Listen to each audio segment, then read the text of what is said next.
If you eat right and do a certain things with your body, you see very effortlessly, within 3 to 4 weeks, you can drop your sleep quota anywhere between 2 to 3 hours.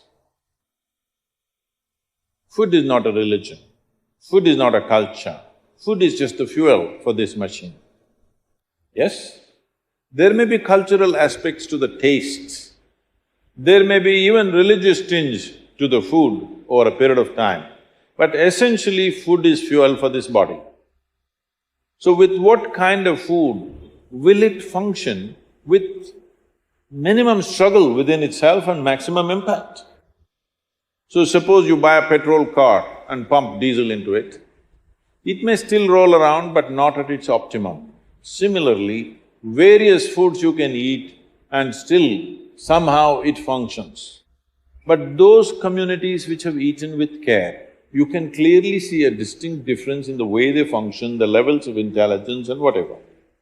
So in India, we prescribed food for different people in different way. If you're doing menial jobs, you eat one way because you need physical muscle. If you're doing other kinds of trading and other kinds of activities, you eat another way. If you are a fighting class, you eat differently. And now if you are into education, spiritual process and subtler aspects of life, then you eat differently. If you are in education, one of the greatest challenges is to stay focused on something.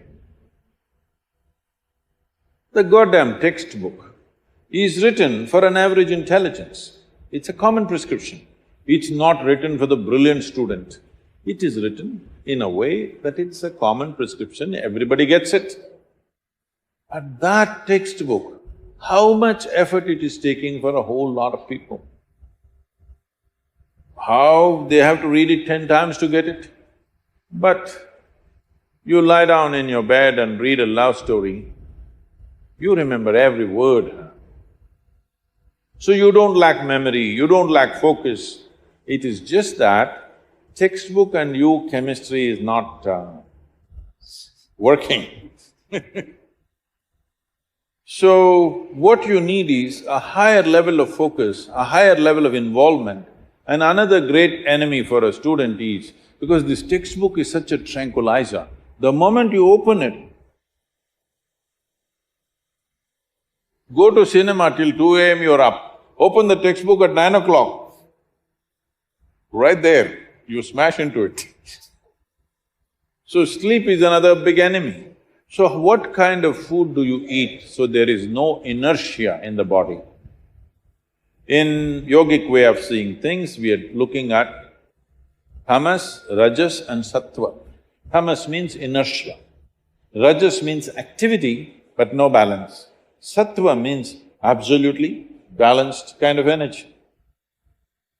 When you're in education, you need a very balanced kind of energy because you have to focus on something which doesn't naturally interest you.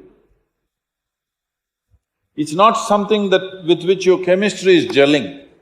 If your chemistry is gelling, you are always focused on that one, isn't it? Here there's no chemistry, but you have to focus on that. For this you need a balance and a steady mind. For this you need to eat in a certain way. To put it very simply, food goes through your body through the alimentary canal.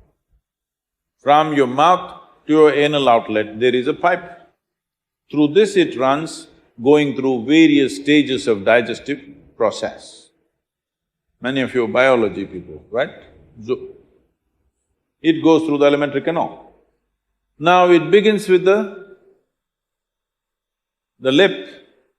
Here, if you look at this, all the herbivores and carnivores. If you look at the animal kingdom, there are herbivores and carnivores are two main segments of animals in the world. One eats vegetable matter, another eats meat. If you look at the alimentary canal, the way it is built, between herbivores and carnivores, there's a distinct difference.